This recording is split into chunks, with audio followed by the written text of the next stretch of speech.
So we'll go ahead and get going. I didn't have any pre-asked questions, but if you do have any, feel free to throw them in the comments. We'll get to them as I see them.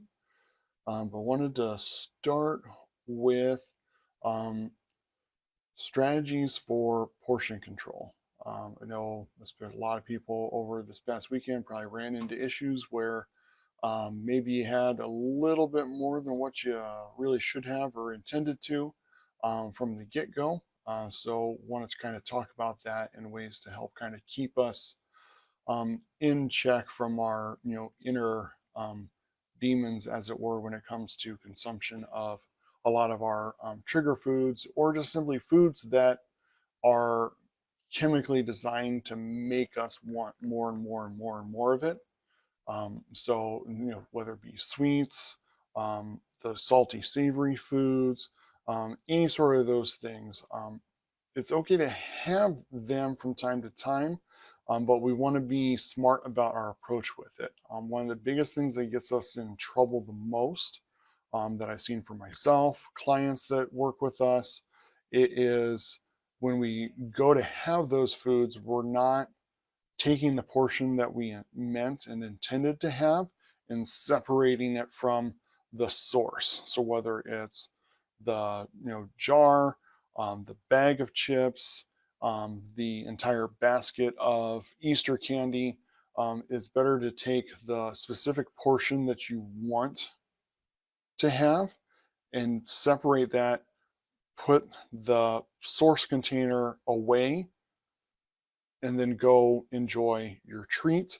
By doing that, in order to get more than what your intended amount that you started with, you have to physically get up, go back to that source, and re-engage with everything else. And that is oftentimes enough of a barrier to limit and inhibit us from making that mistake of eating more than what we intended to when we started. So we're at the counter of that usually gets us in trouble is we're eating straight from there.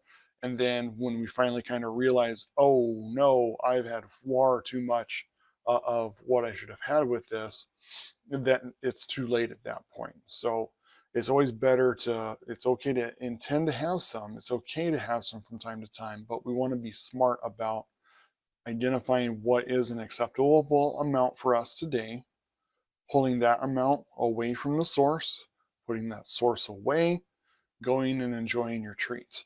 Um, with dinners and things like that, especially when it's big gatherings, a lot of family together and everything.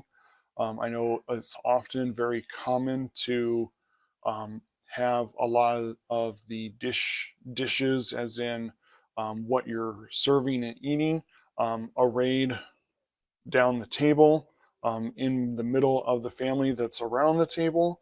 Um, I know it's convenient. I know it makes for nice, pretty presentation.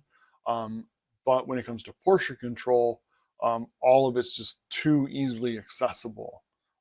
What a lot of studies have been found is that the further away the serving action is done from the table seated eating action, the fewer calories we will end up consuming, because the more work it takes to have to go back and get more, the less likely we are to go and do that um, once, let alone over and over and over again. Whereas if it's all just kind of right there at the table, and you grab it when another thing's passing by, you're supposed to be passing it to the next person next to you, but because someone down the table asked, you figure, well, while it's here, I'm going to throw another scoop in and send it on its way.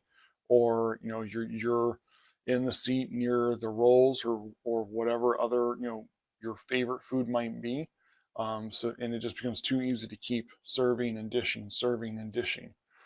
So having, it may not be as pretty, but setting up more of a serving buffet type area in the kitchen or in a different part of the dining area, and then making it so seating at the table is just you and the guests and their plates.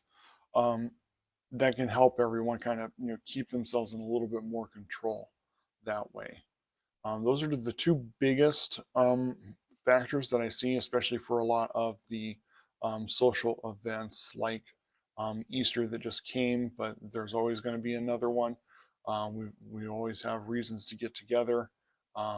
Baseball season just started, so you got to be mindful about how you're setting up and arraying snacks and stuff like that. So rather than having everything right in front of you in the same room that you're watching the game, put it in another area, plates, cups, whatever, get your serving, leave that area, come back, sit separately. You can still enjoy the game, but now you're not going to get stuck in the trap of mindlessly eating for that 3 hour sporting event. And after game's done, you realize, oh no, I had far too much. So separating the amount that you want to have, getting away from the source of it before you start eating that amount that you've pulled away really goes a long way in helping you control those portions, which in turn controls the amount that we end up eating with it. So, those are some strategies just to help kind of keep yourself in check. Again, it's okay to enjoy those special foods and stuff from time to time.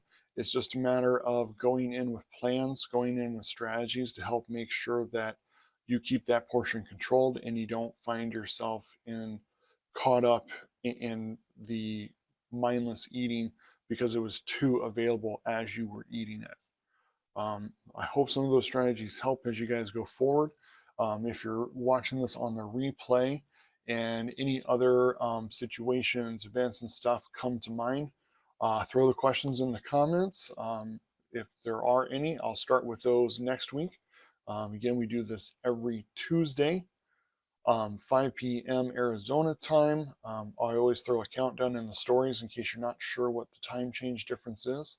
But always happy to help answer people's questions and give them the best opportunity to make good choices for their health and fitness. Hope everyone has a great week. Just remember to be persistent in your health. Have a great win.